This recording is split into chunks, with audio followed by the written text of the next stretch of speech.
The garage bay stood open to afternoon heat that turned metal into something dangerous to touch. June in Oklahoma meant the kind of sun that didn't ask permission, just took what it wanted and left everything blistered.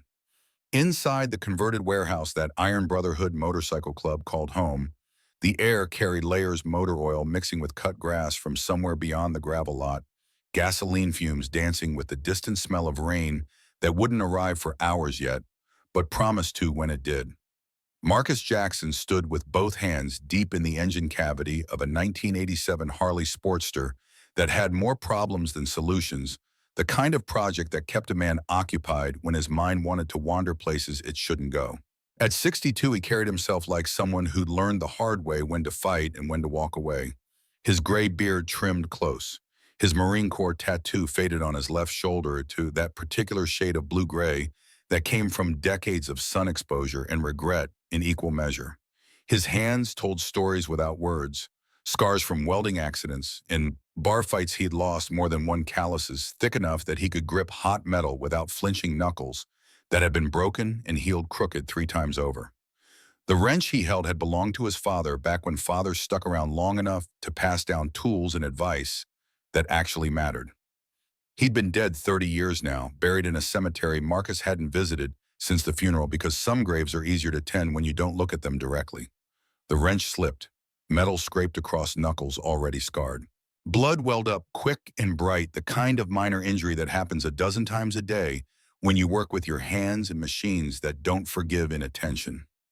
He didn't curse, didn't react beyond reaching for the rag in his back pocket, wiping the blood away with movements so automatic they bypassed conscious thought entirely. Behind him, the clubhouse held the usual Saturday afternoon rhythm, Diesel arguing with someone on his phone about child support payments that were late again, Prophet sorting bolts by size with the methodical precision that came from Army Ranger training that never quite left your nervous system, Cypher typing on his laptop with headphones and living in whatever digital world he inhabited when the physical one got too loud. Marcus pressed the rag against his knuckles, and that's when he saw her. A shape in the doorway, backlit by Oklahoma sun so bright it bleached details away and left only silhouette. For a moment, his brain tried making sense of it, too small to be an adult. Wrong posture to be a kid playing around something in the way she held herself that screamed wrong on frequencies most people couldn't hear, but men who'd seen war recognized immediately. She stepped forward, and the silhouette became a child. 7 years old, blonde hair pulled into braids that had started their day neat, but had since given up wisps plastered to her forehead with sweat and something that might have been tears. She wore a pink dress with small flowers scattered across fabric that had been clean once church clothes now marked with dirt and grass stains, and a tear near the hem that looked deliberate rather than accidental. Her left hand clutched a stuffed rabbit that had clearly been loved too hard for too long gray, where it should have been white, one ear hanging by threads, button eyes that had seen things no toy should witness.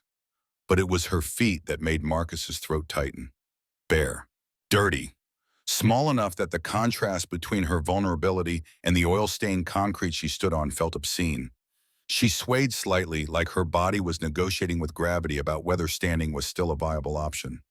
Her eyes, pale blue, winter sky blue, the kind of blue that should have held innocence, scanned the garage with the wariness of prey that had learned predators wear human faces. Behind Marcus, the clubhouse went silent. Diesel's phone call ended mid-sentence. Prophet's bolt sorting stopped with a metallic clink that seemed too loud. Cypher pulled one earbud out, his usual boredom replaced by something more alert, more animal. 4 men who'd collectively seen more violence than most people could imagine all recognized the same thing: this child was running from something worse than them. Marcus set the wrench down with deliberate care, wiped his bloody knuckles one more time, and crouched low enough that she wouldn't have to look up at him. Height mattered to frightened children. He'd learned that 43 years ago in a burning village outside Da Nang, where an 8-year-old Vietnamese girl had taught him that sometimes monsters tower over you and angels kneel down. His voice came out rougher than intended, decades of cigarettes he'd quit and whiskey he hadn't, giving it gravel texture. "You all right there, little one?" The girl's lips moved, but nothing emerged. She tried again, her whole body trembling with effort of pushing words past whatever terror had lodged in her throat. When sound finally came, it was barely above a whisper, so quiet Marcus had to lean forward and hold his breath to hear it. I can't close my legs. 5 words. That's all it took to stop time. The fan in the corner kept rotating, but Marcus no longer heard its hum. The traffic on Route 47 3 blocks away vanished into silence. The birds in the elm tree outside went mute. Everything that wasn't this child and these 5 words had ceased to exist in any meaningful way. Behind him he heard Diesel's sharp intake of breath, Prophet's boots hitting the floor as he stood Cypher's laptop snapping shut with finality. Without discussion, without any visible signal passing between them, the 4 men moved into formation around the girl, not crowding her, not blocking her escape routes, but creating a wall between her small body and the open bay door that led back to whatever hell she'd walked away from. It was instinct operating at frequencies below conscious thought, the same instinct that makes wolves circle their young when threats approach. The same instinct that kept soldiers alive in combat zones where thinking too long got you killed. Protection as muscle memory. Marcus forced his voice to stay steady, even though inside him something ancient and furious was waking up. Stretching limbs it hadn't used since Vietnam, testing whether rage kept dormant for decades still had teeth. What's your name, sweetheart? Emma. The word came wrapped in fear. Emma McCarter. Emma. He repeated it like a promise. That's a strong name. I'm Marcus. Can you tell me what hurts? She looked down at her bare feet at the concrete that should have been too hot to stand on, but apparently wasn't when you were running from something worse than burned souls. When she looked back up, her eyes held knowledge that aged them beyond her 7 years, the kind of knowing that steals childhood and replaces it with survival, the kind that leaves permanent marks invisible to everyone except other survivors who recognize their own scars reflected back. Everything hurts. Her voice was stronger now, like she'd decided if she was going to say it, she might as well say it loud enough to be heard. Down there, in my legs, my tummy. It hurts to sit. It hurts to walk. Mama says I'm being dramatic, but I'm not dramatic. I'm not. The last 2 words came out defiant, like she'd been accused of lying so many times, she'd started believing it might be true and was making one last stand against that particular betrayal. Marcus's jaw tightened until his teeth ached. 43 years ago, he'd been a 22-year-old Marine corporal who thought he'd seen everything war could show him. He'd been wrong then, and he'd spent the decades since learning exactly how wrong. But nothing in all those years, not the firefights or the bodies or the friends who'd come home in boxes or bottles, had prepared him for the sight of this 7-year-old in her church dress trying to explain pain she shouldn't have words for. Emma, honey, I need to see where it hurts, just so I know how to help you. Is that okay? She nodded slowly, shifted her weight from one barefoot to the other, and that's when Marcus saw what he'd been dreading, since those 5 words had stopped time. Bruises, dark purple and yellow marks on the inside of her thighs, fingerprint-shaped, unmistakable in their origin.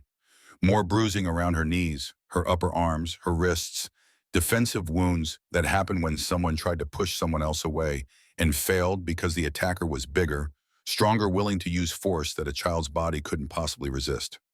Her dress had hidden most of it.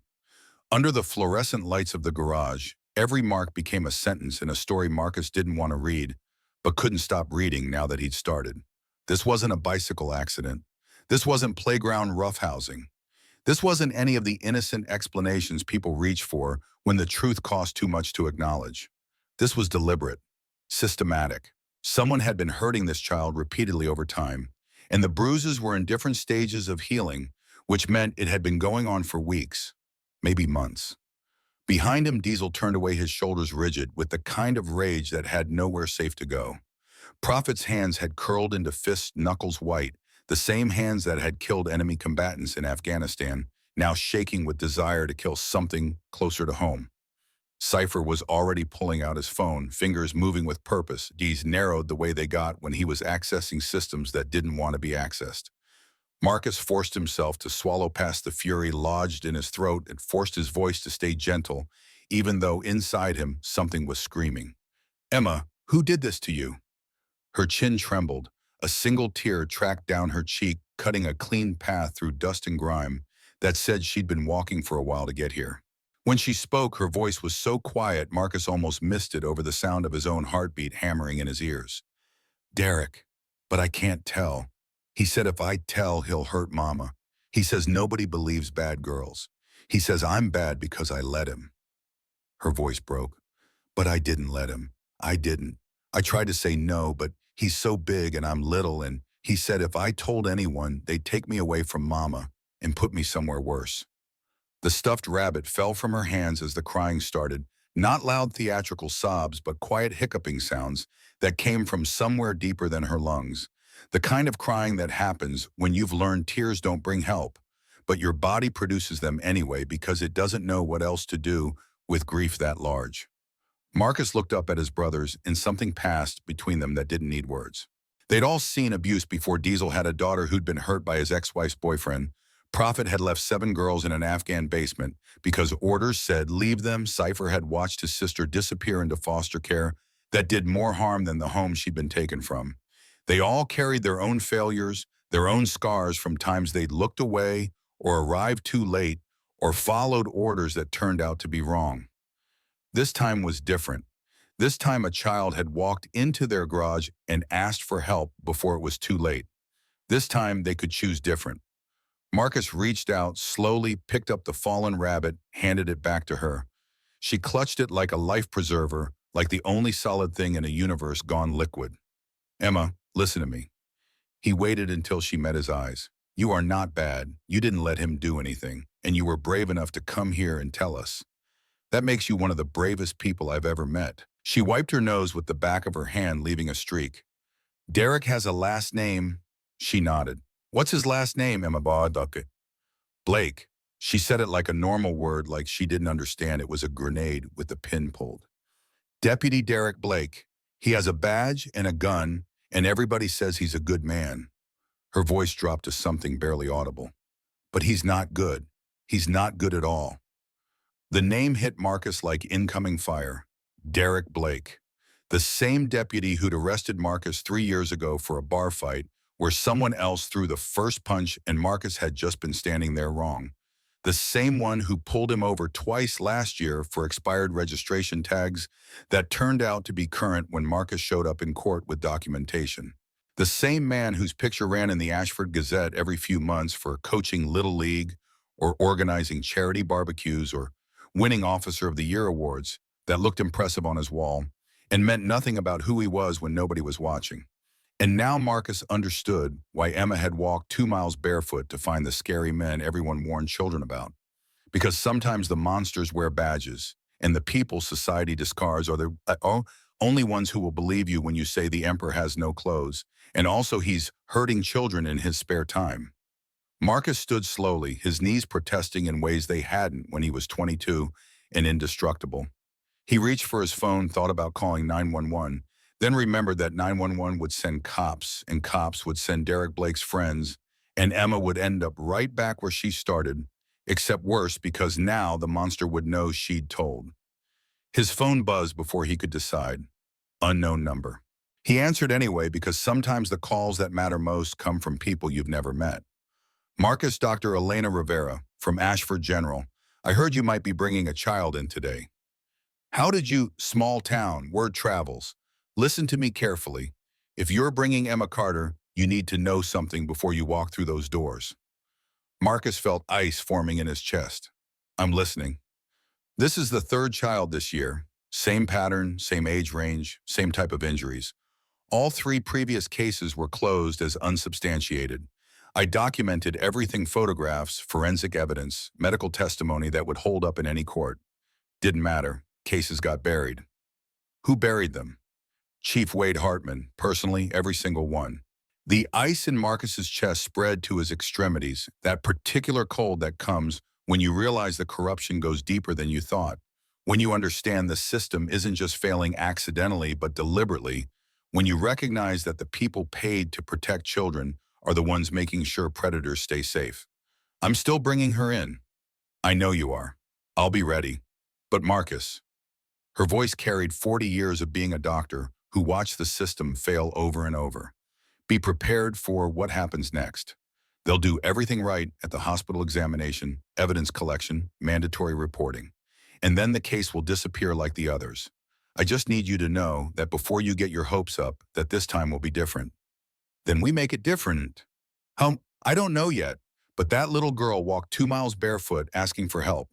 I'm not sending her back to hell because the system's too broken to do its job.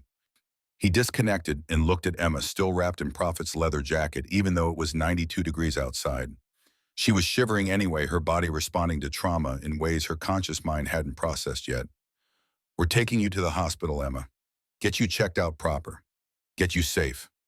She looked up at him with eyes that wanted to believe but had been disappointed too many times. Promise. He held out his pinky finger, that universal child gesture that meant promises carried weight. Promise. She linked her pinky with his, and something in Marcus's chest cracked. Not broke, but opened like a door sealed shut for 43 years, suddenly deciding now was the time to let light back in. Prophet was already heading for his truck, keys in hand. Diesel grabbed a water bottle and granola bar from his pack. Cypher was typing rapidly, pulling up information on Derek Blake from databases that would probably prefer he didn't have access to. They loaded Emma into Prophet's truck and drove toward Ashford General Hospital, and Marcus knew with absolute certainty that this was the beginning of something that would either save this child or destroy him trying. There was no middle ground anymore. There was only the next hour and the hour after that, and however many hours it took to make sure Emma Carter never had to walk barefoot into a garage looking for help again. The red bandana around his left wrist felt heavier than usual. He touched it without thinking, a habit so ingrained it was automatic. The fabric was soft from years of wear, faded from red to something closer to rust, except for one corner that had never faded because it had been stained brown with blood that wouldn't wash out no matter how many times he tried. Mai's blood, 8 years old, Vietnamese, dead because he'd hesitated when he should have acted. He'd been carrying that failure for 43 years, wearing it on his wrist like penance that never quite paid the debt. His sergeant used to say, some debts can only be paid in blood, and Marcus had thought he understood what that meant. Thought it was about violence, about sacrifice, about being willing to die for what mattered. He was only now beginning to understand meant something different. It meant standing in front of a child and saying, I'll bleed for this if I have to. I'll lose everything I have if that's what it takes. I'll become the criminal if that's the only way to make you safe. The debt wasn't paid with his blood. It was paid by being willing to spill it. Ashford General Hospital looked exactly like every other small-town hospital Marcus had ever seen. Low brick building, trying for dignity. Parking lot full of cars that had seen better days. Automatic doors that opened too slowly and closed too fast. The emergency room smelled like antiseptic, attempting to cover other smells it couldn't quite eliminate. Fluorescent lights buzzing overhead, in frequencies that made your teeth ache if you paid attention. The receptionist looked up from her computer as Marcus carried Emma through the sliding doors. Her expression cycled through surprise, suspicion, and professional concern before settling on something that might have been sympathy. She picked up the phone without asking questions, which meant Dr. Rivera had called ahead. Dr. Elena Rivera appeared within 3 minutes, gray hair pulled back tight, white coat, crisp despite the heat outside, eyes that had seen too much emergency room horror to be shocked by anything but could still be moved to fury when children were involved. She took one look at Emma and her professional demeanor shifted to something fierce. Exam room 3, right now. Marcus started to follow, but Dr. Rivera put a hand on his chest. You did exactly the right thing bringing her here, but I need to do the examination without you present. Hospital policy.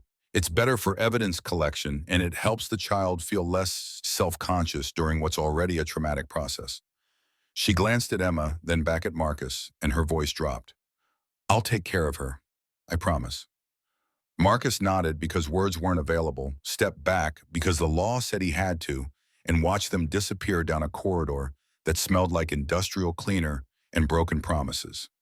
The waiting room chairs were designed to be uncomfortable enough that people wouldn't linger. Marcus sat anyway, hands shaking in ways they hadn't since those first weeks back from Vietnam, when loud noises sent him diving for cover that wasn't there, and his sleep was populated by faces that wouldn't stay dead no matter how many years passed. He touched the red bandana on his wrist again, feeling the stiff corner where blood had permanently altered the fabric's texture. Vietnam, 1972, he'd been Corporal Marcus Jackson, 22 years old, 3 months in country, still young enough to believe that following orders absolved you of personal responsibility for what those orders required. The village outside Da Nang had been burning, whether from enemy fire or friendly fire. Nobody could say for certain in the chaos. And after a certain point, it didn't matter, because burning was burning and dead was dead, regardless of whose finger pulled the trigger. He'd kicked down the door of a hut that was more smoke than air and found her inside. Mai, 8 years old, tiny, barely conscious, bleeding from shrapnel wounds that looked bad but not unsurvivable if he could get her to the medic. He'd wrapped her in his jacket, this was before the bandana that came later, and carried her toward the evac helicopter that was supposed to extract them before the whole village got overrun. He'd been maybe 50 yards from safety when the mortar hit close enough to knock him sideways, and his hands slippery with blood and sweat, and the kind of adrenaline that makes everything feel unreal had lost their grip. Mai had fallen, just fallen, bounced once when she hit the ground like a doll dropped by a careless child and didn't move again. He'd scrambled toward her, but the medic grabbed his vest, screaming something about her being gone and them needing to go now before they all died with her. The helicopter had lifted with Marcus in it and Mai on the ground getting smaller and smaller until distance and tears made her disappear entirely. The last thing he saw was that small body in the dirt alone, surrounded by fire that would burn her before anyone recovered her remains. He tied the bandana around his wrist 3 days later, using his own blood as dye for one corner, because he decided he needed to remember, needed to carry it with him every day as a reminder of what happened when you tried to save someone and failed because you weren't strong enough or fast enough or brave enough when it mattered most. 43 years, he'd been wearing it 43 years, waiting for a chance to pay that debt forward to save a child he could save because the one in Vietnam was beyond saving and always had been. Maybe Emma Carter was that chance. The door to the emergency department swung open and Chief Wade Hartman walked in uniform crisp, despite Oklahoma heat, 58 years old, and carrying himself with the swagger that came from 25 years of unchallenged authority in a town where everyone knew better than to question the man who decided which laws got enforced and which ones got overlooked. He spotted Marcus immediately, and his eyes narrowed in recognition and calculation. Marcus knew Chief Hartman the way everyone in Ashford knew the chief, which was to say they knew his public face and suspected there was something else underneath. More importantly, Marcus knew that Hartman and Derek Blake were friends, not just work friends, but actual friends. Fishing buddies who spent every Sunday after church on the lake, whose wives played bunco together Thursday nights, whose kids had been in the same graduating class. Blood brothers in everything but biology. Hartman approached with measured steps, face already arranged in an expression of concerned authority. Heard you brought a child in with some concerns. Mind telling me what this is about? Marcus stood slowly, not because he wanted to show respect, but because staying seated put you at a disadvantage, and he had a feeling this conversation was heading somewhere hostile, regardless of how politely it started. Emma Carter, 7 years old, sexual abuse. It's not a concern, Chief. It's documented medical fact. The words settled between them like unexploded ordnance. Around them, the emergency room continued its controlled chaos. Nurses moving between rooms, patients waiting for attention, medical equipment beeping and humming in rhythms that kept people alive who would rather be anywhere else. But in the space between Marcus and Chief Hartman, everything went still. That's a serious accusation. Hartman's voice carried the weight of authority, mixed with skepticism and ratios designed to intimidate. Who's the child saying did this? Marcus held his gaze steady and unflinching, knowing this was the moment everything changed. Derek Blake. Silence fell like a hammer. De Rivera, who'd been standing nearby reviewing paperwork, went very still. A nurse walking past slowed her steps, then sped up clearly, wanting no part of whatever was about to happen. The receptionist found something extremely interesting about her computer screen that required her immediate and undivided attention. Chief Hartman's expression shifted into something that looked almost like sympathy, the kind politicians practiced, until it looked genuine enough to fool voters who wanted to be fooled. Look, Marcus, I know you mean well bringing her in, but Derek Blake is a decorated officer. 6 years on my force without a single complaint. Officer of the Year 2 years running. Coach's Little League volunteers at the food bank helps elderly residents with yard work on his days off. The girl is probably confused. He paused, letting that sink in. Kids say things, mix up their dreams with reality, misinterpret things they see or hear. She could have been hurt any number of ways that have nothing to do with Derek. Could have been anyone. Could have been nothing. Could have been something she saw on television and her mind filled in details that weren't there. Marcus felt anger rising in his throat like acid. She's got fingerprint bruises on her thighs in different stages of healing, defensive wounds on her arms and wrists, can barely walk. This isn't confusion or bad dreams or television. Hartman's voice smoothed into something reasonable and calm, the tone of someone explaining reality to a child who didn't understand how the world worked. That's for the investigators to determine. I'll make sure it's looked into thoroughly properly by the book. But Marcus, he stepped closer, voice dropping to something just between them. Maybe stay out of this one. You and Derek have history. You've been arrested by him, pulled over by him, had confrontations with him. This could look like you're using a vulnerable child to settle a personal score. That's not a good look for anyone involved. He turned toward the exam room where Emma waited, then glanced back over his shoulder. I appreciate you bringing her in. Shows good citizenship. But let the professionals handle it from here. Go back to your clubhouse. Work on your bikes. Leave the law enforcement to people who know what they're doing. Marcus watched Hartman walk away, watched Dr. Rivera's shoulders slump in defeat, and understood with perfect clarity that nothing was going to happen. The system designed to protect children was going to protect Derek Blake instead, because Derek wore a badge, and Emma was 7, and an Ashford, Oklahoma badges mattered more than bruises ever would. Outside, the storm clouds that had been threatening all afternoon were finally making good on their promise. The first drops of rain hit the parking lot pavement with sounds like tiny fists knocking on doors nobody would answer. Prophet was waiting by the truck when Marcus came out, arms crossed, expression grim. How bad? Bad as it gets. Chief's protecting Blake. Case will be buried by end of business tomorrow. So we're taking her back to her mother. Law says we have to. We keep her. We're kidnappers. Blake walks, and we go to prison for trying to help.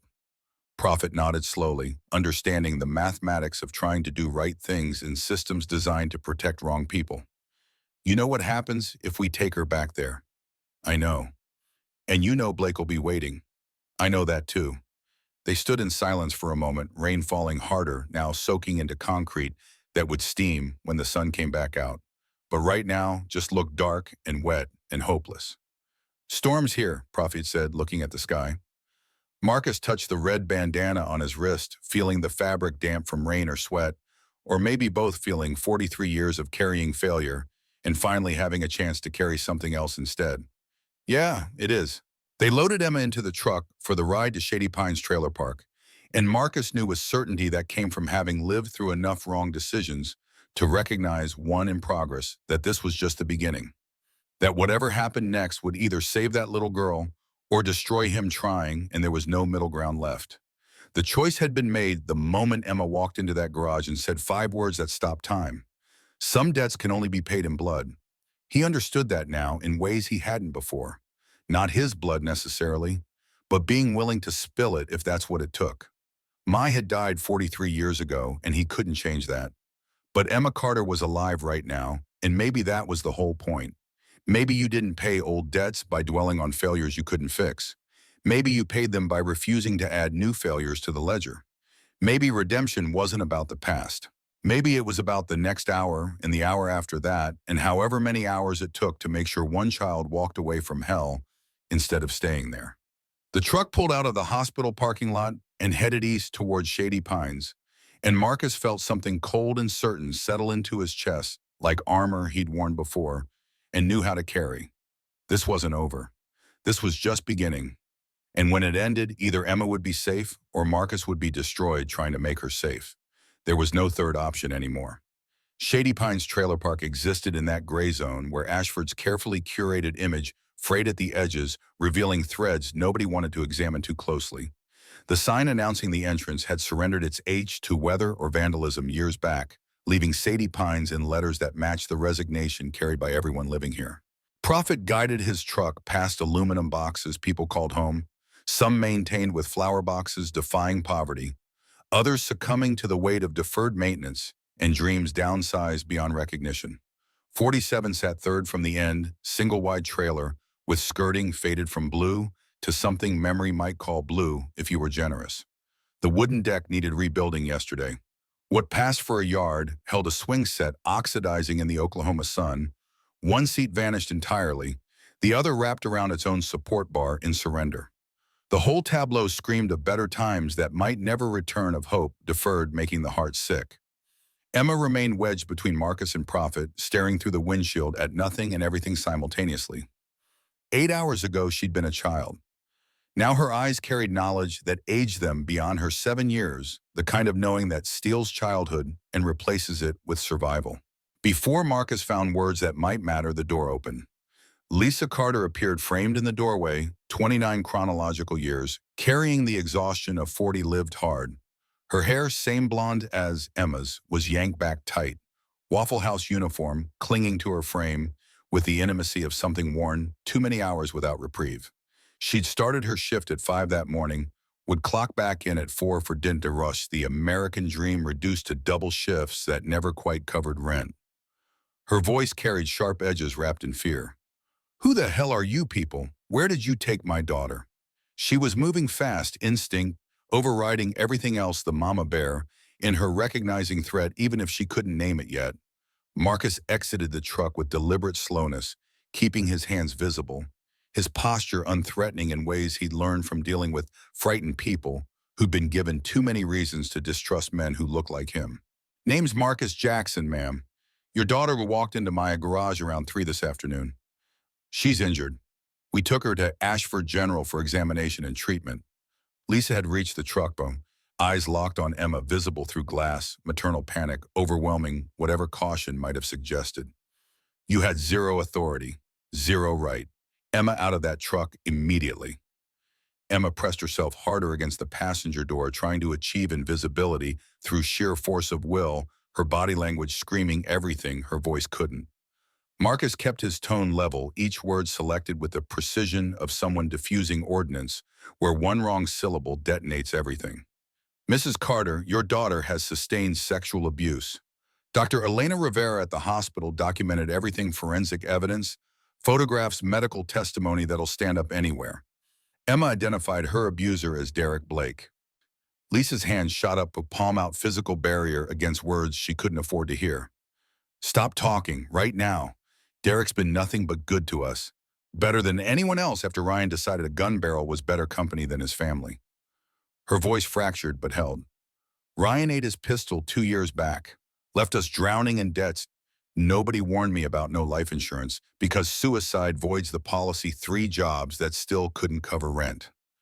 I was maybe 2 weeks from losing this place, couldn't pay for Emma's daycare, couldn't afford to keep us both fed. Derek stepped up when nobody else would. She was building her fortress now. Brick by brick, the architecture of denial that lets people survive truths too expensive to acknowledge. He covered our bills, watches Emma when I'm pulling doubles. Been more of a father to her than Ryan ever managed between the bottle and whatever demons he couldn't outrun. When her real father chose permanent checkout over his own daughter. Marcus could see the structure taking shape, the walls Lisa needed to survive. Believing him meant her judgment had catastrophically failed. Meant she'd invited a predator into her home and called him savior. Meant she'd been working doubles to keep them afloat while Emma drowned in the next room. Some truths cost more than people can pay and keep functioning. "Ma'am, I need you to look at your daughter. Actually look. She wiped out on her bike last week. Kids crash. Kids collect bruises like souvenirs. These aren't bicycle bruises. These are fingerprints, defensive injuries, the pattern that emerges when someone's being restrained against their will." Lisa's expression hardened into something desperate and furious simultaneously. "You're planting ideas, poisoning her mind with suggestions that weren't there until you started asking leading questions." She moved to the truck, yanked the door open with force that made the hinges protest, reached for Emma's arm with hands that shook, whether from rage or terror, Marcus couldn't determine. "Did this man coach you, tell you what to say about Derek? Did he promise you something if you lied?" Emma's response barely qualified as sound. "I'm not lying, Mama. Exit that truck right now." The crying started then, not the theatrical kind children to deploy for effect, but the quiet hitching sobs that come from somewhere too deep for volume, the kind that happen when you've learned tears don't summon help anymore, but your body hasn't gotten that memo yet. Emma wrapped both arms around Marcus's leg, holding on with everything her 7-year-old frame could generate. "Please don't leave me here. Please. I'll be so good, Mama. I promise I'll be good. Just don't make me stay with him." Marcus looked down at this child clinging to him like he represented the last solid thing in a universe gone liquid, then up at her mother, who couldn't see past her own survival long enough to recognize her daughter was drowning. He felt helplessness so absolute it resembled drowning himself. He possessed zero legal claim to this child, wasn't family, held no authority. If he tried keeping her, the law would label him kidnapper, while Derek Blake walked free. The mathematics were brutal. Tattooed biker with a record versus legal guardian meant the system would see abduction, where Marcus saw rescue, and Emma would end up worse off because he tried helping. Lisa pried Emma's fingers loose individually, each small hand fighting desperately to maintain purchase on something solid. "You're making everything worse. Release him. Now." Prophet stood by the truck, face carved from granite, silent, because nothing he could say would alter these brutal equations. Marcus forced himself to let go, even though every instinct screamed to hold on to throw Emma in the truck and drive until they hit borders, and then keep driving, because borders were just lines on maps, and this child mattered more than cartography. He watched Lisa half carry, half drag Emma toward the trailer. Watched Emma reaching back toward him, her face twisted into an expression of terror and betrayal that would brand itself into his memory and never faded regardless of how many years tried eroding it. Watch the screen door slam shut, severing the connection. A patrol car materialized, then white and blue Ashford Police Department, lettered on the side in font designed to inspire trust, but currently promising only threat. Derek Blake unfolded from the driver's seat, all 74 inches of him. Uniform pressed sharp, despite Oklahoma heat, that smile already deployed like it had been painted on during morning routine, and would persist until someone scraped it off with something abrasive.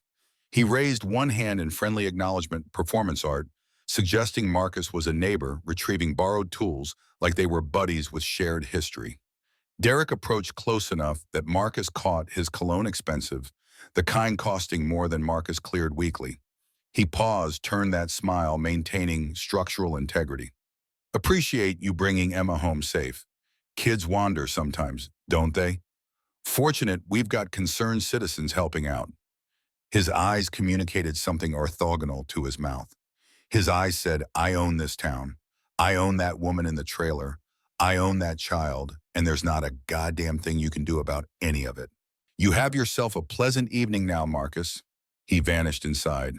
Through the window, Marcus could see Emma backing away, could see Derek's hand landing on her shoulder with possessive certainty of someone who knew nobody was coming to intervene. Could see Lisa in the kitchen performing normalcy because normal was the only option her survival permitted. Marcus sat in his truck, hands gripping the steering wheel until his knuckles blanched white, his entire body trembling with rage and helplessness, and something darker he recognized from Vietnam, the feeling that arrived right before you stopped caring about consequences and did what needed doing, regardless of what followed. He'd failed. The system had failed. Tomorrow, Derek would take Emma somewhere Marcus couldn't follow, would destroy remaining evidence, would continue doing what he'd been doing for years unless someone stopped him. Prophet climbed in the passenger side, silent for extended moments. "Calling church." Marcus started the engine, but his mind was already moving in directions the law didn't permit. "Yeah, calling church." By 2100 hours that night, every Iron Brotherhood member surrounded the scarred wooden table in the clubhouse's back room. When bikers summon emergency meetings, they call it church, and church was now in session.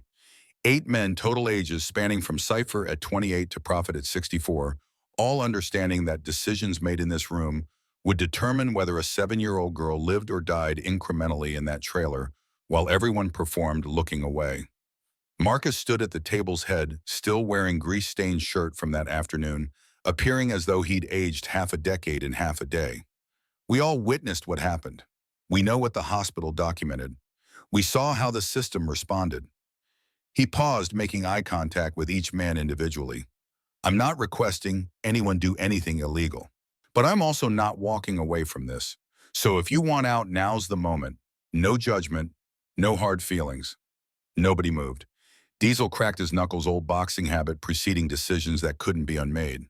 Prophet leaned back, arms crossed, expression communicating he had been expecting this conversation since they'd departed the trailer park. Cypher was already opening his laptop, fingers beginning their dance before Marcus finished speaking. All right then. Marcus nodded once. Cypher. What can you find? Cypher represented the youngest Brotherhood member, baby-faced and soft-spoken, appearing like he'd get lost in libraries and be perfectly content about it.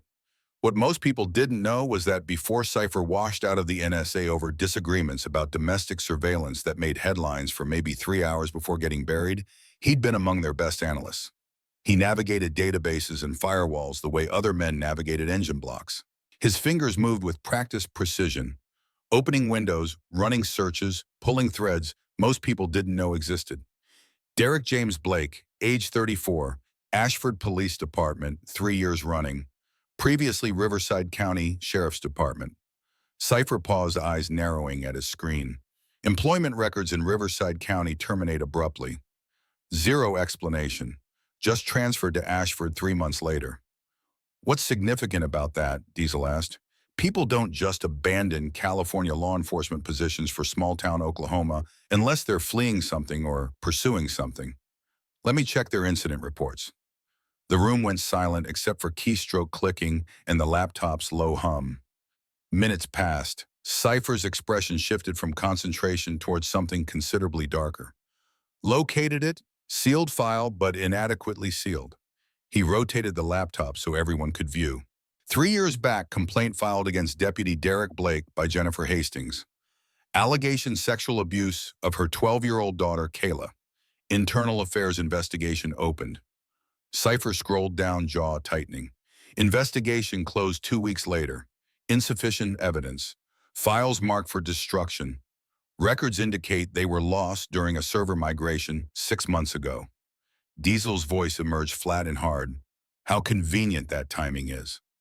Cypher continued digging, pulling social services records, cross-referencing names and dates, constructing a picture growing clearer and uglier with each additional piece. Derek Blake operated systematically. He targeted single mothers, women vulnerable, isolated, desperate. Women needing help badly enough they'd overlook warning signs. Women who couldn't afford losing their lifeline, even if that lifeline was systematically destroying their children. 3 documented cases in Riverside County, all closed as unsubstantiated. 2 complaints never progressing past initial reports. 1 mother who withdrew allegations after her car was mysteriously vandalized, and her employer received anonymous tips about drug use that cost her employment and made her appear unreliable when she attempted reporting again. He's got a system, Cypher said quietly. Selects victims who won't be believed. Kids from broken homes, mothers with bad credit, ex-husbands who vanished. He positions himself as the rescuer, makes himself indispensable. By the time abuse starts, these women are so dependent on him, they can't perceive what's directly in front of them. And if anyone attempts reporting, he's got the badge and reputation to make complaints disappear. Prophet, who'd been silent until now, spoke. His voice carried weight of someone who'd witnessed similar patterns in war zones, where local officials enabled trafficking because the money was too good to refuse. How many children are we discussing? Cypher's fingers stilled on the keyboard. Riverside 5 confirmed victims. Could be more. Here in Ashford, Dr. Rivera mentioned 3 cases this year with similar injuries. Emma makes 4, plus however many never got reported. The weight of that number settled over the room like physical mass pressing down on their shoulders. 9 children minimum. 9 childhoods stolen while a system designed to protect them looked away because the predator wore a badge and knew how to smile for cameras. Marcus's hands curled into fists on the table. Can you pull his transfer records, identify who approved moving him to Ashford despite these complaints? Already on it. Cypher opened another series of windows, pulled personnel files, authorization forms, background checks that should have caught this but somehow didn't. Transfer request approved by Riverside County Sheriff Thomas Webb. Letter of recommendation signed by the same man. Ashford Police Chief Wade Hartman hired him based on that recommendation. He looked up from the screen. They're fishing buddies now, incidentally. Have been since 6 months after Derek arrived. Every Sunday after church. Their wives play bunco Thursday nights. Their kids were in the same graduating class. The implication hung in the air like smoke from fires nobody could extinguish. So Hartman knew, Diesel said. Maybe, maybe not. But he definitely knows now, and he's choosing to protect Derek anyway. Prophet stood, then moved to the window overlooking the parking lot where their bikes sat in neat rose chrome, catching streetlight. I need to tell you all something. His voice carried the weight of confessions too long deferred. Afghanistan 2009, village outside Kandahar. We had intel said Taliban commander was hiding there. Raided at 0300. Found 7 girls locked in a basement instead, ages 5 to 13. He paused, hands gripping the windowsill.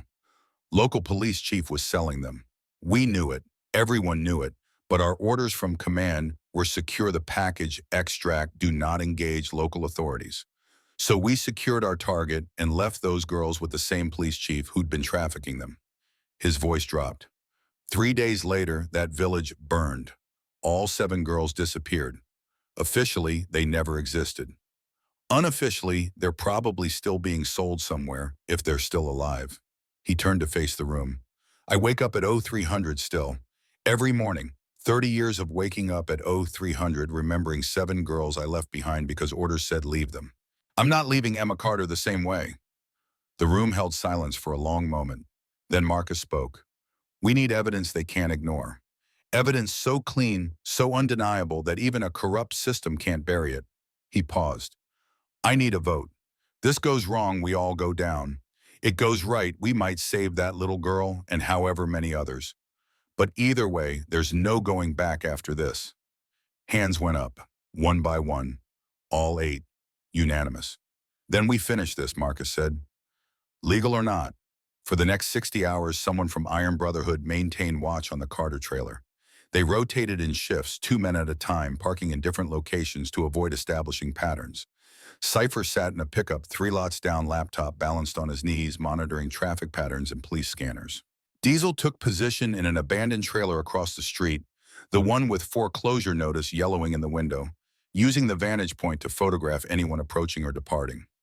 Marcus and Prophet rotated through, sleeping in 2-hour bursts when they slept at all, surviving on gas station coffee, tasting like industrial runoff, and sandwiches all sharing identical texture regardless of advertised contents. They observed Lisa departing for her Waffle House shifts, observed neighbors coming and going, everyone maintaining the small-town code of minding your own business, because that's what you did in places like Shady Pines. Observed Derek's patrol car arriving twice on official visits, staying 15 or 20 minutes each time. They documented everything, times, dates, vehicle descriptions, who arrived, who departed, how long they stayed. They constructed a timeline that might mean nothing in court, but meant everything to them because it was the only thing they could control in a situation that felt like drowning in bureaucracy. Day 2, Monday afternoon. Derek arrived in his personal vehicle, no uniform this time, just jeans and a polo shirt, appearing like any other boyfriend visiting his girl. Lisa's car occupied the driveway. Through binoculars, Marcus watched Derek on the front porch conversing with Elisa, watched her nod and grab her purse, watched her head to her car and pull out driving toward town. Sent on some errand, some excuse to get her out of the house for the next hour, while Derek did what he'd been planning since Marcus had interfered Saturday. Derek went inside. The door closed. Through the window, Marcus could see Emma sitting on the couch, still in her pajamas, despite it being past 1500 hours. He watched Derek's shadow move across the living room, stop in front of Emma, lean down to her level. Marcus's hand found the door handle before conscious thought registered the movement. Every muscle in his body screamed to cross that street, kick down that door, and end Derek Blake in ways that would ensure he never hurt another child. His vision narrowed. His breath came fast and shallow. 43 years of rage and guilt and helplessness, all focused on that trailer across the street and the monster inside it doing unspeakable things to a child who'd trusted adults to protect her. Prophet's hand clamped down on his shoulder grip, hard enough to bruise. Not yet. We lose our heads. We lose everything. He's in there with her right now. I know. But if we go in there, we've got nothing that holds up in court. Derek spins it as harassment, stalking, personal vendetta. Emma gets sent back to him anyway. Lisa gets a restraining order, and we're in jail where we can't help her at all. Marcus knew Prophet was right, hated that he was right with every fiber of his being, but knowing and accepting were two different things. He watched Derek's shadow move toward the back of the trailer, toward where the bedrooms were watched. Emma's small silhouette followed, slow and reluctant, like she was walking toward her own execution. "We need better documentation," Prophet said quietly. He pulled out a telephoto lens camera from his pack, the kind Army Rangers use for reconnaissance missions in places the government pretended they'd never deployed personnel. Prophet had been in those places, seen things that woke him at 0300, reaching for weapons that weren't there anymore. He set up in the abandoned trailer's window, adjusted until he had clear line of sight into Emma's bedroom window. The blinds were open. Derek probably didn't think anyone was watching. Why would he? He'd gotten away with this for 8 years across 3 states, and nobody had ever caught him because the system was designed to protect people like him and fail people like Emma. Through the telephoto lens, everything became crystalline. Derek entered Emma's room. The bedroom door closed behind him. 18 minutes. Marcus counted every single second of those 18 minutes, his jaw clenched so tight his teeth ached from the pressure, his hands shaking with the effort of remaining stationary when every instinct screamed to move. When Derek finally emerged, he was adjusting his belt casual as anything like he'd just used the bathroom or checked on a sick kid. He walked back through the living room, paused at the refrigerator, grabbed a beer like he lived there, like he had every right, sat on the couch, turned on the television, completely relaxed in his impunity. Prophet kept the camera rolling, the steady mechanical click, capturing frame after frame of evidence that should be enough, but probably wouldn't be because Derek wore a badge, and Emma was 7, and the world had already decided which one of them deserved believing. Through Emma's window, Marcus could see her on her bed, curled into a ball, with her arms wrapped around that stuffed rabbit, rocking slightly. The kind of rocking that happens when your body tries comforting itself, but nothing helps. When you're 7 years old and the person who should protect you sent your protector away, and the monster came back, and this is just Monday, just another day in a childhood that stopped being childhood, the moment Derek Blake smiled his way into their lives. Diesel sat in the corner of the abandoned trailer, silent, his face granite.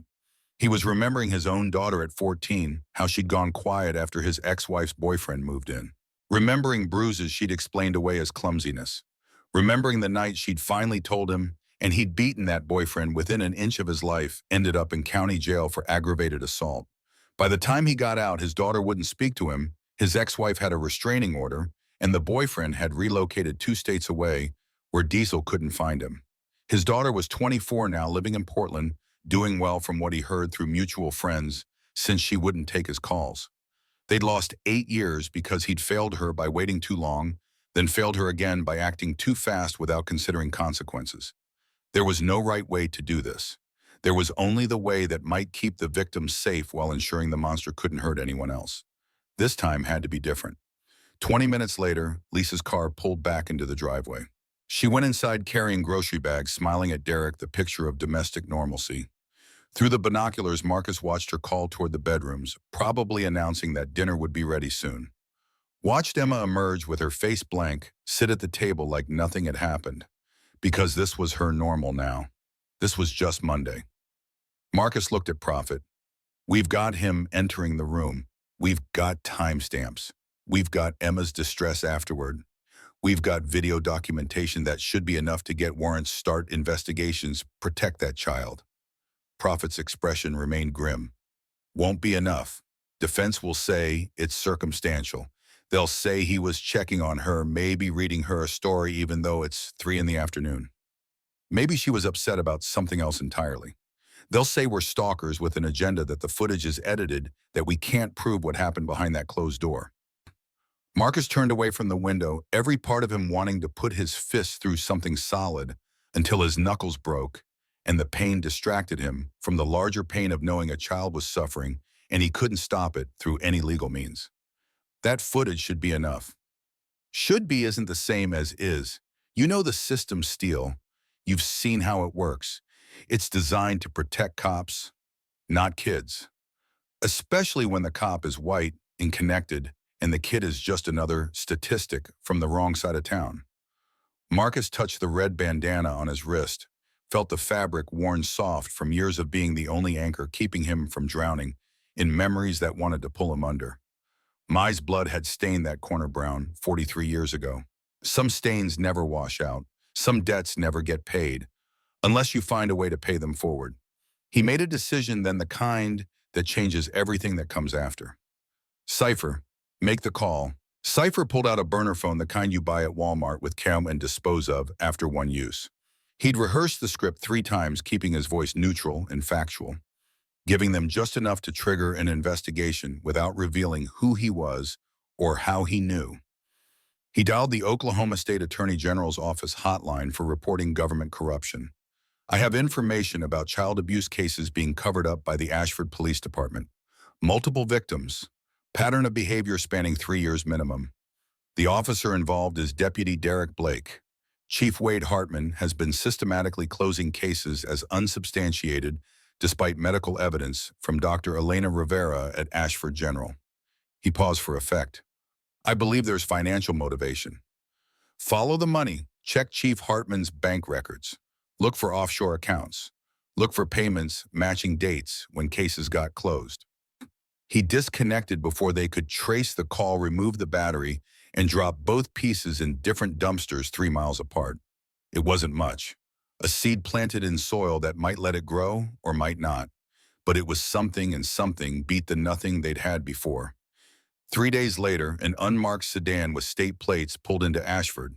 Behind the wheel sat Detective Sarah Chen, 36 years old, working with the FBI task force on crimes against children on loan to the State Attorney General's office for a multi-jurisdictional investigation that had been building for 18 months without anyone knowing.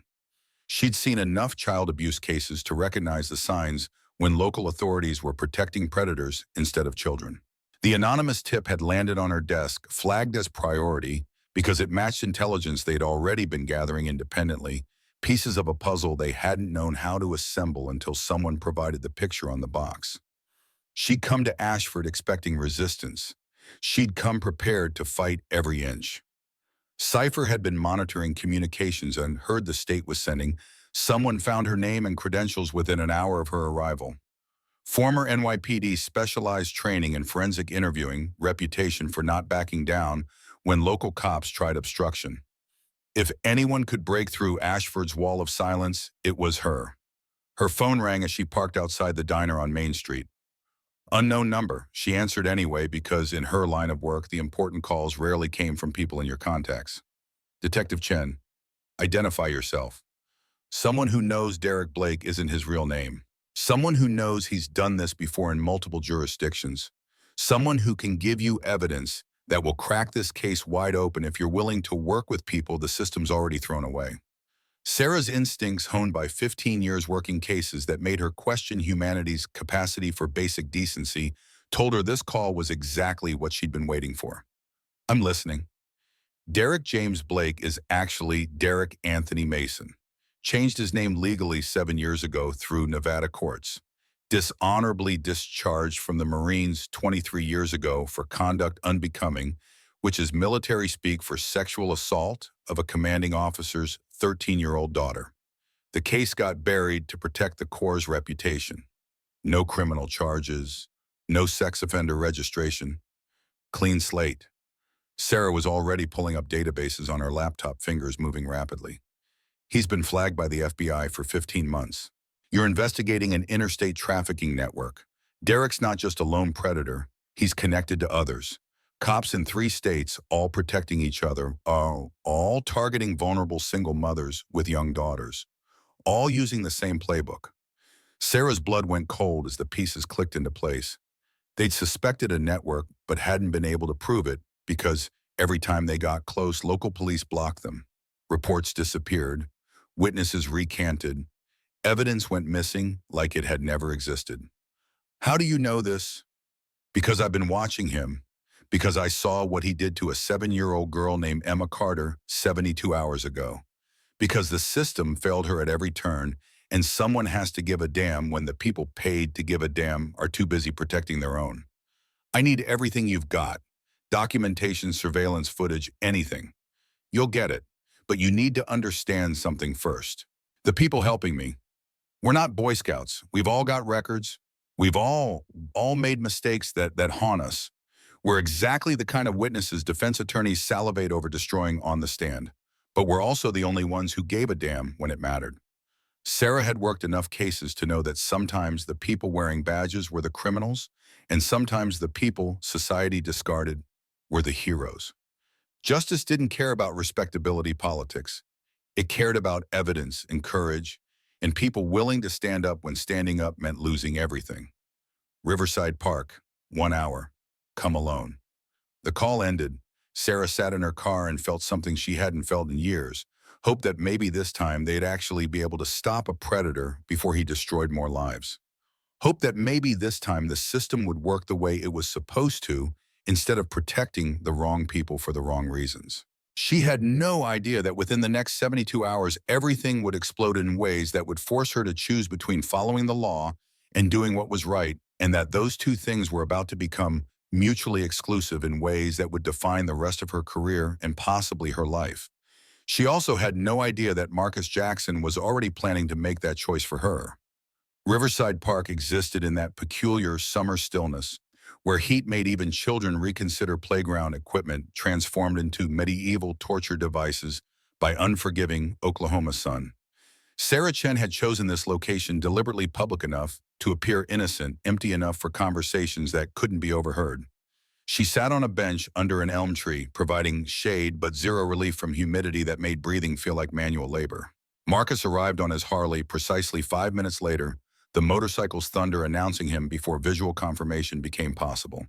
He killed the engine and dismounted, moving with the measured deliberation of someone whose body kept perfect score of every combat engagement, every bar fight, every decision that had left permanent marks on both flesh and conscience. Sarah recognized the archetype immediately. Her father had worn the same expression, returning from Desert Storm present physically, but some essential component still back there in the sand, watching brothers die for objectives that made sense during mission briefings and no sense whatsoever in retrospect. Marcus settled onto the bench beside her, maintaining respectful distance, honoring boundaries his generation had been taught before the world decided personal space was merely suggestion rather than law. You made the call, statement carrying no interrogative inflection. Affirmative. You possess evidence documenting Derek Blake abusing Emma Carter. Video surveillance. Documentation of patterns extending 8 years across 3 states. And you're prepared to hand everything over to federal authorities.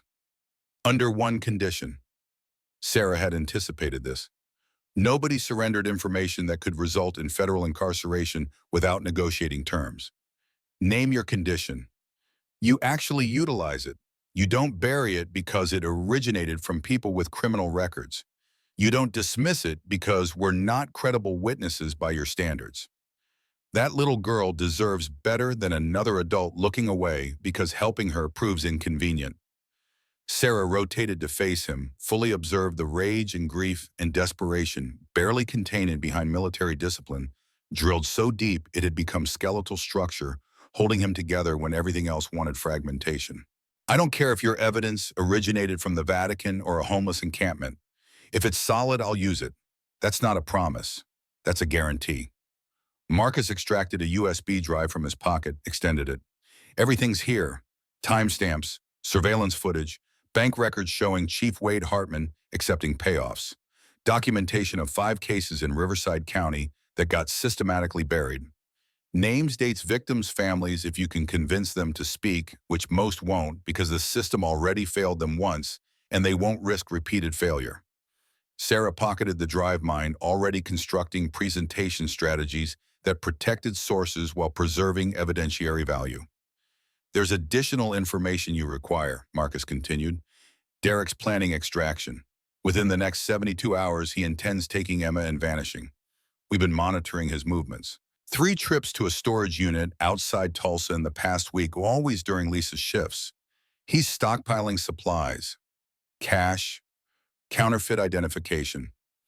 He's executed this before. When Riverside became too hot, he disappeared, 6 weeks, changed his name, located a new town requiring a hero. Sarah felt ice crystallizing in her chest. They'd suspected Mason had vanished between jurisdictions, but lacked proof. Now Marcus was providing the pattern, the evidence, the timeline she needed. If he escapes with Emma, we'll never recover her, Marcus said quietly. She'll disappear into a network that's been operational for years, trafficking children between states, between predators, between men who believe badges grant them permission to destroy innocence for personal gratification. Then we move faster than he anticipates. How you need warrants, due process, evidence that survives courtroom scrutiny. That consumes time Derek won't provide. Sarah looked at this man who'd spent 3 days observing a child suffer because the law said intervening would transform him into a criminal. Looked at someone who understood that sometimes doing what's right means breaking laws written by people who'd never had to choose between legality and morality. There are methodologies for expediting warrants when you've got probable cause and exigent circumstances. Child in immediate danger qualifies. I can have federal agents executing search warrants on Derek's residence, his storage unit, and Chief Hartman's office within 24 hours if I present what you've given me appropriately. And if Derek calculates you're coming, if Hartman tips him off the way he's been doing for years, then I suppose I'll need someone maintaining surveillance to ensure Emma doesn't vanish before we can secure her. Understanding passed between them without requiring verbalization. She was granting permission for what he'd been planning anyway, providing cover by acknowledging that sometimes the law needs assistance from people it had spent years pretending didn't exist. She's 7 years old, Marcus said, and his voice carried 43 years of guilt about another child he couldn't save. She walked 2 miles barefoot, seeking help because every adult who should have protected her had already failed. I won't fail her again. Neither will I. Marcus stood, moved toward his motorcycle, then paused. Detective, when you arrest Derek, make certain he knows it was the bikers who got him. Make certain he understands that sometimes people wearing leather care more about justice than people wearing badges. He rode away before she could respond, leaving her alone in the empty park with a USB drive that would either crack this case open or destroy her career if she just negotiated with the wrong person. She connected the drive to her laptop, started reviewing footage. Within 5 minutes, she knew Marcus had provided everything she needed and more. Within 10, she was calling her supervisor, requesting emergency warrants. Within 20, she had a team mobilizing, but it would require 36 hours to get everything approved and executed. 36 hours where anything could happen, where Derek could run, where Emma could vanish into systems designed to hide children from people trying to find them. Sarah just had to hope Marcus could keep her safe that long. Monday night arrived and temperatures dropped to something almost survivable. Lisa was working the dinner shift at Waffle House, wouldn't return until midnight. Derek's truck occupied the driveway at Shady Pines since 1900 hours, his presence announced like a flag planted, claiming territory he considered his own. Marcus sat in the abandoned trailer with Prophet and Cypher watching, waiting. Diesel had taken an earlier shift, was currently catching 2 hours of sleep before rotating back. They'd been executing this for 6 days now, running on coffee and rage and understanding that sleep was a luxury they'd pay for later when this was over and Emma was safe. 2347. Marcus was monitoring the police scanner when Cypher's equipment crackled to life with something different, not the filtered official dispatches, but the raw 911 calls arriving before anyone decided which ones mattered and which ones got systematically buried. A small voice, terrified and desperate, cut through static. Please help me. He's hurting me again. It hurts so bad. Please, the biker told me to call this number if I needed help. Please send someone. Emma's voice. 7 years old and calling 911 while Derek Blake committed atrocities in the adjacent room, calling for help that should arrive automatically but probably wouldn't, because the system had already failed her 6 times and this would be the 7th. The dispatcher's voice emerged calm and professional in ways that made Marcus want to put his fist through the laptop screen. Okay, sweetheart, what's your address? Emma provided it. Her words interrupted by crying by sharp breaths that sounded like pain given audible form. Marcus's hands were shaking, his entire body rigid with effort, of remaining stationary, when every instinct screamed to move now, to end this, now to make Derek Blake understand what it felt like to be small and helpless and hurt. What's the emergency? Derek, he's hurting me. He won't stop. Please make him stop. A pause. Then the dispatcher's voice changed, became less professional and more familiar. and Marcus felt his blood convert to ice as recognition hit. "Is this Emma Carter, honey? It's Miss Rachel. You know me. Are you having bad dreams again?" Prophet's hand clamped on Marcus's shoulder, anticipating what was about to happen, prepared to restrain him if necessary.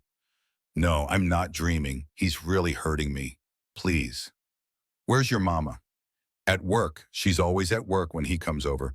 Please send someone." Another pause, typing in background, and then words that made Marcus understand just how deep this corruption extended, how many people were complicit in Emma's suffering, how the rot had metastasized through every level of the system claiming to protect children. "Okay, honey, I'm going to send someone to check on you. But I need you to calm down. You're going to be fine. Derek's a police officer. He helps people. He wouldn't hurt you. You're probably just confused. Why don't you go back to bed?" "Please don't tell him I called. He said he'd hurt Mama if I told." "Nobody's going to hurt anyone, sweetie. You just had a nightmare. Try to get some sleep." The call ended. Marcus stared at the equipment, waiting for the dispatch to go out, waiting for units to be sent to the Carter trailer for a welfare check on a child who just called 911, begging for help. 5 minutes passed. 10, 15, nothing. Cypher pulled up the dispatch logs, face illuminated by the pale glow of his screen. Call marked non-emergency, possible prank. No action required. He ran a quick search, fingers moving too fast to follow. Dispatcher name Rachel Martinez, age 41, 911, dispatcher 6 years. Facebook friends with Derek Blake going back 3 years. Photos at the same family barbecues. Regular comments on each other's posts. Prophet's voice came low and dangerous. "She buried it. Marked it as a prank and buried it while that child's being assaulted a mile from here." Marcus stood so fast his chair fell backward. Every muscle in his body was screaming to move to act to end this before another second passed with Emma suffering, while people paid to protect her deliberately looked away. The restraining order. Prophet's voice lacked conviction even as he spoke. "If we go there, we're done. We lose everything." Marcus was already grabbing his jacket, his movements sharp and precise, the same movements that preceded combat when thinking stopped and training assumed control. "She called for help, and nobody's coming." The words hung between them, simple and terrible, and absolutely true. That little girl is alone in that house with that monster right now, and nobody's coming because the person who should send help is protecting him. So we can sit here and follow the law that's designed to protect him, or we can do what's right even if it destroys us. Prophet stood. Cypher closed his laptop. Diesel appeared from the back room where he'd been pretending to sleep, already knowing what was about to happen, because they all had known, since Emma walked into their garage, that it would come to this eventually. His sergeant's words from Da Nang echoed in Marcus's mind. Some debts can only be paid in blood. He'd thought it meant violence. Turned out it meant standing in front of a child and saying, "I'll bleed for this if I have to." "Then we ride," Prophet said. 3:47 in the morning. The coldest part of night, the hour when emergency rooms see the most deaths, because human bodies surrender when darkness feels most permanent. 3 motorcycles cut through that darkness toward Shady Pines Trailer Park, engines loud enough to wake the dead, but not loud enough to stop what they were about to do. They parked 2 blocks away and approached on foot. The trailer was dark except for the flickering blue light of a television through the living room window. Marcus moved around back where a chain-link fence separated the property from an empty lot overgrown with weeds nobody maintained, because nobody cared. He cut the fence with wire cutters, the sound impossibly loud in the quiet night. They waited frozen, listening for a response from inside. Nothing came. They crossed the backyard, tried the back door. Locked. The bathroom window was cracked open for ventilation, small enough that most men wouldn't fit, but Cypher was lean and young enough that his body hadn't started the slow betrayal that comes with age. He climbed through and disappeared inside. 30 seconds later, the back door opened from the inside, Cypher's face pale in the darkness. Bathroom doors locked from the outside. Marcus felt rage and certainty collide in his chest, producing a clarity that made the next steps obvious even if they were illegal. He moved to the bathroom door and saw the hook and eye lock installed on the outside, the kind you put on a shed to secure tools, not on a bathroom door unless you're imprisoning someone. He flipped the lock and opened the door. Emma sat on the floor in her nightgown, pressed into the corner between the toilet and the wall. Blood streaked her legs. Her face was swollen from crying. When she saw Marcus, something between hope and terror crossed her features, like she couldn't quite believe rescue was real after it had failed to materialize so many times before. Her voice emerged as a whisper that broke something fundamental in Marcus's chest. "You came. Miss Rachel said nobody would come." He knelt down, making himself small, making himself safe. "We came. We're getting you out of here. Mama's going to be so mad. Derek said if anyone finds out, he'll make Mama lose her job. We'll be homeless. It'll be my fault." "None of this is your fault, not one single bit." He held out his hands, scarred and rough from 40 years of hard work, and waited. Emma looked at it for a long moment, then reached out and took it. Her hand was so small and his so fragile, and he felt the weight of responsibility settle over him like armor he'd worn before and knew how to carry.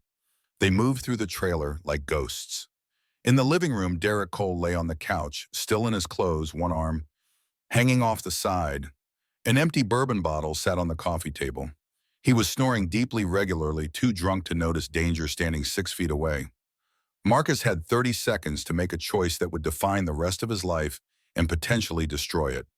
Take Emma and become a kidnapper, a criminal, a man who would spend whatever years he had left in federal prison.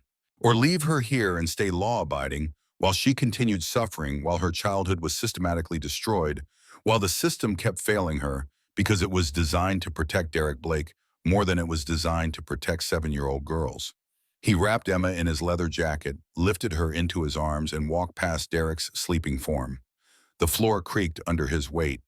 Derek stirred, mumbled something incoherent about shifts and coverage. Marcus froze, every muscle locked, prepared to do whatever necessary if Derek woke fully. But Derek just rolled over and kept sleeping, too drunk to recognize that his victim was escaping, too comfortable in his impunity to imagine anyone would dare challenge him. They made it outside. Marcus carried Emma to his motorcycle and set her in front of him on the seat, her small body pressed against his chest, his jacket wrapped around her like armor that couldn't stop bullets, but might stop the cold that had nothing to do with temperature. The engine roared to life, shattering the 347 silence. Inside the trailer, lights came on. The front door burst open. Derek Blake stood in the doorway, no longer drunk, no longer sleeping, his face a mask of rage and fear, the fear of a predator who realizes his prey is escaping, and with it all the carefully constructed lies that have protected him. Marcus met his eyes across the distance and felt something cold and final settle into place. "Come after us. I dare you." He gunned the engine and rode toward the state line with Emma pressed against his chest, her small arms wrapped around his waist, holding on like he was the only solid thing in a world gone liquid with terror. Behind them, Derek was already reaching for his phone to call every cop in 3 counties to mobilize a manhunt to make Marcus the criminal while positioning himself as the victim. Marcus knew what came next: arrest, federal charges, years in prison. But for the first time in 8 days, Emma was out of that trailer, out of Derek's reach, and whatever happened next, that was worth it. That was everything. The rest stop 15 miles outside Ashford sat empty at 4 in the morning. Marcus pulled in, killed the engine, and made the call he'd been planning since the moment he had heard Emma's 911 call get buried. Detective Sarah Chen answered on the second ring, voice alert, despite the hour, because people in her line of work learned to sleep light or not at all. "It's Marcus. I've got Emma. I'm bringing her to Oklahoma City field office. Derek was assaulting her." The 911 dispatcher buried her call. We couldn't wait any longer. On a pause that stretched long enough for Marcus to hear his own heartbeat hammering in his ears. "Meet me there. Don't stop anywhere else. Don't talk to anyone else." Her voice softened in ways that suggested she understood exactly what this decision would cost him. "You did the right thing." The FBI field office was gray concrete and fluorescent lights and the smell of burnt coffee that had been sitting too long in pots nobody cleaned often enough. Marcus pulled into the parking garage at 6:43, Emma still wrapped in his jacket, her head resting against his shoulder, exhausted from fear and pain and the adrenaline crash that follows survival. Detective Chen was waiting with 2 other agents and a woman in civilian clothes who introduced herself as a forensic interviewer specializing in child trauma. They took Emma, gently speaking in soft voices, promising safety, in a world that had taught her safety was a lie, adults told when they meant something else entirely. Emma looked back at Marcus as they led her inside, her eyes asking the question she was too scared to voice. "Are you leaving me too?" "I'll be right here. I promise." Two agents stepped forward then, and Marcus knew the script had known it since the moment he'd decided to cross that line from legal to illegal for reasons that felt more right than any law he'd ever followed. He put his hands behind his back without being asked.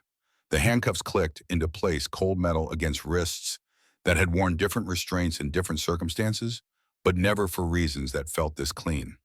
They read him his rights: kidnapping, custodial interference, violation of a protective order, possible additional charges pending investigation. Each word was technically accurate.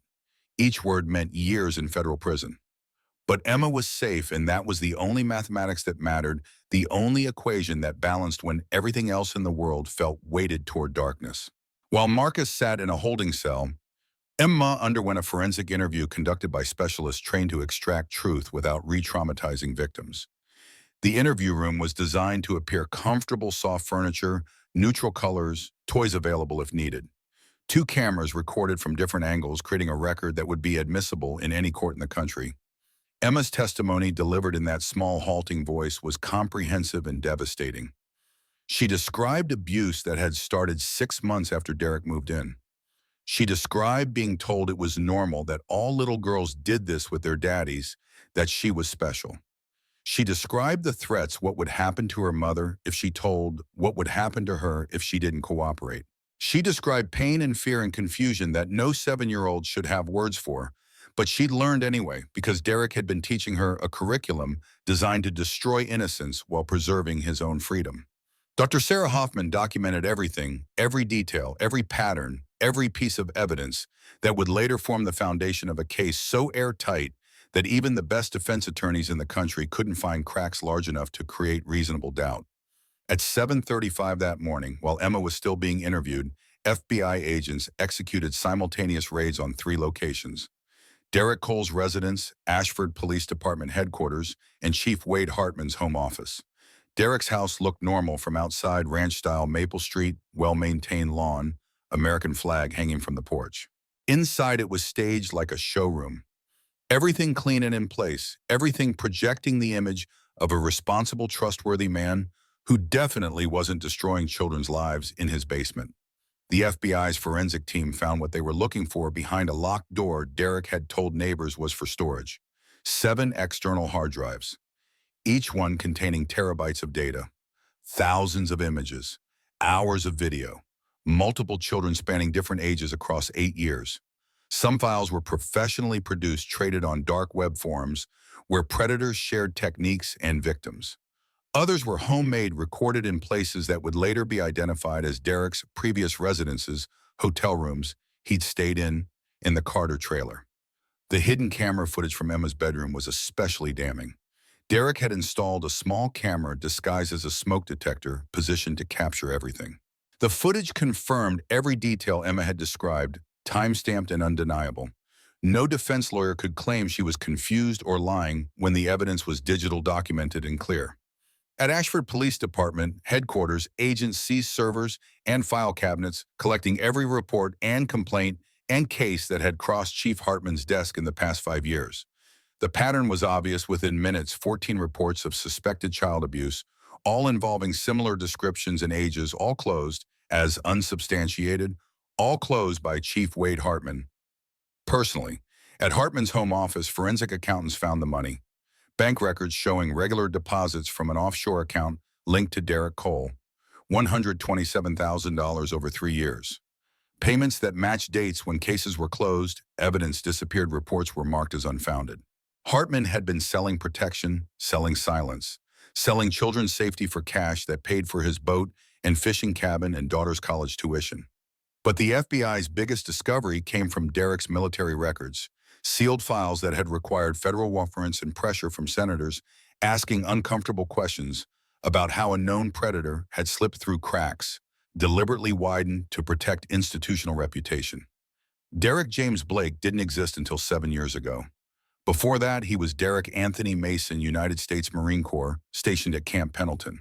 His service record looked exemplary: initially commendations, promotion to corporal, outstanding conduct ratings. Then 23 years ago, everything changed when a complaint was filed by Staff Sergeant Robert Chen, alleging that Corporal Mason had sexually assaulted Chen's 13-year-old daughter at a family event on base housing. The girl's statement was detailed and credible. Physical evidence supported her claims. Naval Criminal Investigative Service opened a case file that should have led to court-martial and prison time. Instead, Mason received a dishonorable discharge for conduct unbecoming of a Marine military speak designed to bury details, protect the institution, avoid publicity of a full trial. He was discharged quietly with no criminal charges in civilian court, no sex offender registration, nothing that would follow him beyond a discharge status he could explain away as personality conflicts or minor infractions. The system had given him a fresh start, and he'd used it to refine his predatory behavior, moving across state lines, changing his name, finding new victims in new jurisdictions where nobody knew his history. But the revelation that made headlines nationwide came when FBI investigators pulled phone records and family trees and found the connection that explained how Derek had operated with such impunity. Rachel Martinez, the 911 dispatcher who'd buried Emma's desperate call, wasn't just Derek's friend. She was his half-sister. Same father, different mothers, reconnected 8 years ago through a genealogy website. When Derek moved to Ashford 3 years ago, Rachel was already working as a dispatcher. She became his early warning system, his first line of defense. Every 911 call mentioning Derek's name went through her first. She'd reroute them, mark them as non-emergency, lose them in administrative backlogs. She'd been doing this for 3 years, systematically protecting her brother while children suffered. Bank records showed Derek had paid her $43,000 during that time insurance against exposure payment for silence. National media descended on Ashford like locust satellite trucks, lining Main Street reporters doing stand-ups in front of the police station and Carter trailer. Every network that usually ignored small-town Oklahoma suddenly found Ashford fascinating. The story had everything: corruption, child abuse, a hero who looked like a villain, a system that had failed spectacularly. Within 48 hours, Marcus's story had gone viral. 5 million views on the first news segment, 10 million shares on social media. Everyone had opinions about whether he was hero or criminal, whether law should bend for morality or stay rigid regardless of circumstances. Someone started a GoFundMe for Marcus's defense. The goal was $50,000 for legal fees. Within 72 hours, it had raised $3.2 million. Donations came from every state, from people who'd never met Marcus, who just believed that good people shouldn't be punished for doing right things when systems designed to protect children fail so completely that individuals have to step in. In Ashford, 847 residents signed a petition demanding charges be dropped. They delivered it to the district attorney's office in person, a line stretching down courthouse steps. Some were people who'd initially defended Derek, but now felt the weight of their mistake. Some were parents who couldn't imagine standing by while children suffered. Some were survivors finding voice for the first time. Lisa Carter sat in a hotel room trying to understand how she'd missed everything. The FBI had shown her evidence she couldn't deny, walked her through timeline after timeline of abuse that had happened in her own home while she worked doubles trying to keep food on the table. She genuinely hadn't known. The FBI psychiatrist confirmed it. She wasn't complicit like Hartman. She was a victim of manipulation, a single mother so desperate for stability that she'd ignored warning signs, dismissed her daughter's behavioral changes, believed Derek's explanations because believing anything else meant admitting her judgment had catastrophically failed. The breakdown was complete and devastating. She couldn't eat, couldn't sleep, spent hours rocking and crying, repeating that she was sorry, that she should have known, that she'd chosen a monster over her own child. The FBI arranged psychiatric care and crisis intervention because Lisa Carter was a suicide risk and they needed her alive to testify. But District Attorney Patricia Voss knew the legal system doesn't work on feelings or petitions or GoFundMe campaigns. It works on law and precedent and the principle that everyone, even heroes, must answer for their actions. She filed formal charges: kidnapping in the first degree, custodial interference, violation of a protective order. Marcus would stand trial. A jury would decide whether justice meant following the letter of law or honoring its spirit. The trial lasted 6 days, though it felt like 6 months to everyone watching. Marcus's defense attorney, Margaret Chen, who'd taken the case pro bono after seeing news coverage, built her case around necessity. The necessity defense argues that breaking law is justified when it prevents greater harm, when every legal option has been exhausted, when the choice is between action and catastrophe. She presented evidence methodically: the 911 call that had been buried, the hospital report that had been ignored, the restraining order that had been weaponized to silence the only people watching, the systematic failure of every institution designed to protect children. She argued that Marcus hadn't acted rashly or violently. He'd tried the legal system, first reported to CPS and hospital, and police done everything right, and the system had failed at every turn. Emma appeared via closed-circuit video, a therapy dog named Bailey sitting beside her. She wore a purple dress her foster mother had helped her select. She answered questions in a voice stronger than 8 months ago, though still fragile, describing what Derek had done, describing calling 911 and being told she was confused, describing Marcus finding her in that bathroom and promising safety and keeping that promise even though it meant losing his freedom. The jury watched in silence. 3 of them were crying. Detective Chen's testimony sealed the outcome. She walked the jury through the FBI investigation, explaining how Marcus's actions had triggered a federal case exposing an interstate trafficking network. Because of Marcus, 14 verified victims across 3 states got justice. Because of Marcus, 27 additional cases were being investigated. Because of Marcus, a predator who'd operated for 8 years was finally stopped. Looking directly at the jury, she delivered what everyone in that courtroom was thinking. Without his intervention, Emma Carter would likely be dead or missing within a month. Derek Mason was planning to leave state with her. We had evidence of his preparations. Marcus didn't just save one child. He opened a case that will protect countless others. Sentences for Derek's network came down before Marcus's trial ended. Derek Anthony Mason received 7 consecutive life sentences without possibility of parole. The judge reading the sentence said the crimes were so terrible, so calculated, so devoid of humanity, that rehabilitation was impossible. Chief Wade Hartman received 18 years in federal prison for corruption, obstruction of justice, and conspiracy. Rachel Martinez got 6 years for obstruction, for helping bury dozens of calls, for protecting her brother while children suffered. Marcus's jury received their instructions on a Thursday afternoon at 14:15. Legal analysts predicted hours of debate, possibly a hung jury. The charges were serious. The law was clear. 48 minutes later, the jury returned. The foreman stood when the judge asked if they'd reached a verdict. His voice carried across the courtroom with absolute certainty. "We have, Your Honor. On the charge of kidnapping in the first degree, how do you find a not guilty? On the charge of custodial interference, not guilty. On the charge of violation of a protective order, not guilty." The courtroom erupted. People stood cheering, crying, embracing strangers. The judge, who should have called for order, sat back and let it happen. Because sometimes justice isn't just about law. Sometimes it's recognizing that 12 ordinary people understood something the system had missed, that mercy and morality matter as much as statutes and precedents. Marcus stood at the defense table, hands shaking, unable to fully process what he was hearing. His sergeant's words echoed in his mind. Some debts can only be paid in blood. He'd thought it meant violence.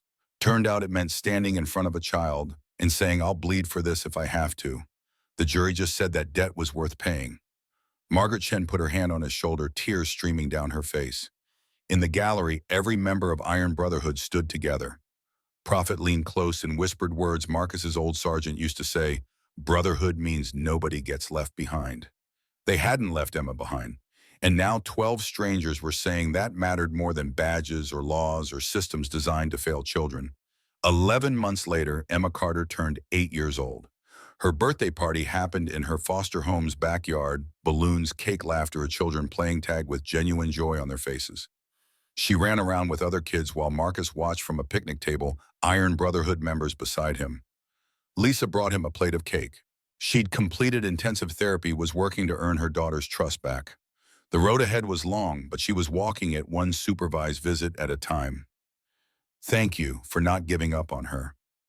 Marcus touched the red bandana on his wrist, worn softer now, but they're still reminding him that some debts get paid eventually if you're willing to wait 43 years for the chance. "Never will."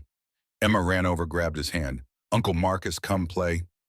He stood and let her pull him toward the other children, this girl who was 7 when he'd found her, An 8 now who was healing slowly, but healing nonetheless, who was learning that the world could be safe if the right people showed up when it mattered.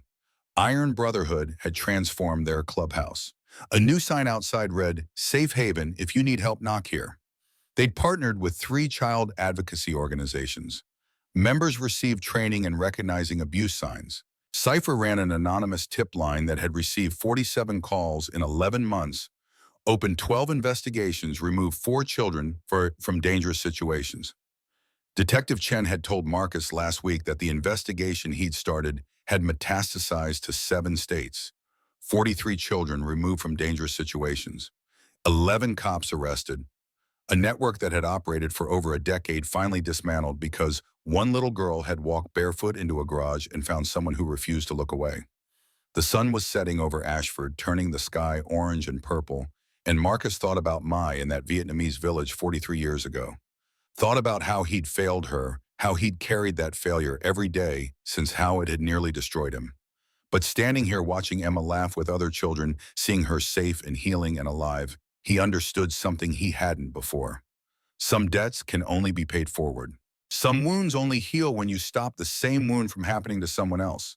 The past doesn't die, but sometimes if you're fortunate and stubborn and willing to sacrifice everything, you get a chance to keep it from repeating.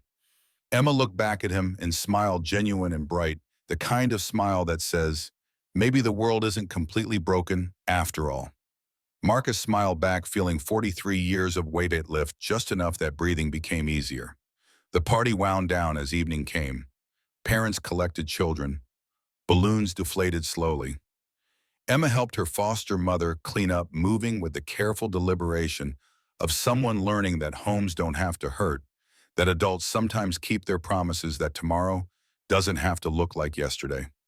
Marcus prepared to leave, Prophet already on his bike warming the engine. Emma ran over one last time. "You're coming back, right? Every week, like clockwork. You promise?" He knelt down to her eye level, held out his pinky finger, the way children do when promises matter most. "Promise." She linked her pinky with his, then threw her arms around his neck in a hug that said more than words could manage. When she pulled back, her eyes were wet, but not sad. "I love you, Uncle Marcus." His throat tightened. 43 years of carrying guilt, and now this small girl was giving him something he'd thought he'd lost forever. Forgiveness he didn't deserve, but desperately needed. "I love you too, kiddo." He rode away as the sun disappeared below the horizon. Prophet beside him, brothers going home after a day well spent. He didn't know he only had 2 more years. Didn't know his heart would give out at 64, finally surrendering under weight it had carried too long. Didn't know that Emma would be the one to speak at his funeral, telling a room full of bikers and FBI agents and survivors that he'd saved her life twice, once by refusing to look away, once by teaching her that broken people are sometimes the only ones brave enough to fix what's broken in others. But that was still coming. Tonight he was alive, and Emma was safe, and that was enough. 10 years later, Emma Richardson stood at a podium in Ashford Community Center, now 17, wearing her foster mother's pearls and Marcus's red bandana around her wrist. The room was packed: bikers, FBI agents, survivors, families from 7 states, everyone who'd been touched by the case that had started with 5 words spoken in a garage. She was announcing a scholarship fund for children who'd survived what she'd survived. Named after Marcus Jackson, who'd passed away 2 years ago at 64, his heart finally giving out after carrying too much weight for too long. "Marcus Jackson taught me that family isn't blood." Emma said, her voice steady and strong in ways that 7-year-old Emma couldn't have imagined. "It's who shows up when everyone else looks away. It's who stands between you and the monster when the people who should protect you won't. It's who sacrifices everything because you're worth saving even when you can't believe that yourself." She paused, collecting herself. "He also taught me that the past doesn't die. It waits. It watches. And if you're brave enough, you can face it and make sure it doesn't happen to someone else." Lisa sat in the 3rd row, sober, 6 years now, working as an advocate for domestic violence survivors. Their relationship would never be what it should have been. Some breaks don't heal completely. Some trust can't be fully rebuilt. But it was something. Progress measured in supervised visits that became unsupervised dinners, that became phone calls where they actually talked about things that mattered. In the back, Prophet stood with what remained of Iron Brotherhood, fewer now age-claiming members, the way age always did. Diesel had died 3 years ago. Cypher had moved to California for work. But Prophet was still here, still riding, still showing up when called. Still understanding that brotherhood means nobody gets left behind, even after death takes some of them. Detective Sarah Chen, now running the FBI's National Task Force on Child Trafficking, had flown in from Washington, D.C. The network they dismantled had led to federal legislation, Emma's Law, requiring cross-state databases tracking officers with abuse complaints. 43 children saved directly, hundreds more indirectly as the system slowly, painfully learned to believe children over badges. Emma finished her speech to standing ovation. As she stepped down, she touched the bandana on her wrist, felt the stiff corner, where Mai's blood had stained fabric white to brown 43 years before Marcus ever met her. He'd given it to her during one of their weekly visits, told her about the little girl in Vietnam he couldn't save, told her she was carrying that girl's memory forward, now making sure the failure meant something. Some debts can only be paid forward. She understood that now in ways Marcus had spent 43 years learning. After the event, after the crowd dispersed, after the last handshake, and the final photograph, Emma stood alone in the empty community center. Prophet approached, moving slower than he used to, age catching up to everyone eventually. "He'd be proud of you," Prophet said. "I hope so. I know so. You became exactly what he hoped you'd become, someone who survived and then helped others survive. That's the only victory that matters in the end." Emma looked at this old biker, this man who'd stood beside Marcus that night they'd rescued her, who'd kept showing up week after week for 10 years, who'd become the uncle she'd never had. "Thank you for not looking away either." Prophet's eyes got wet, but no tears fell. Men of his generation had been taught that crying was weakness, but somewhere along the way he'd learned that staying present was strength. Brotherhood means nobody gets left behind. Marcus taught us that. You reminded us why it mattered. They stood in comfortable silence for a moment, two survivors of different wars connected by the same man who'd saved them both, Emma from Derek Blake, Prophet from himself, and the ghost that had haunted him since Afghanistan. Finally, Prophet spoke again. "The past doesn't die, but sometimes if we're lucky, we get to make sure it doesn't keep killing people. Marcus did that. You're doing it now. That's how we win. Not by forgetting, but by refusing to let it happen again." Emma nodded, understanding, settling into her bones like truth often did, slowly, quietly, permanently. She drove home that night with the red bandana still wrapped around her wrist, a talisman carrying the weight of two little girls 43 years apart, both saved by people the world had written off as dangerous, both learning that sometimes angels wear leather and monsters wear badges, and the only way to tell the difference is by watching who shows up when children need saving. The Oklahoma sky stretched above her, infinite and dark and full of stars that had been there before all this started, and would be there long after everyone involved was gone. But for now, in this moment, Emma Richardson was alive and healing and helping others heal, and that was enough. That was everything. Sometimes the law and justice aren't the same thing, and when you have to choose, you choose the child every single time.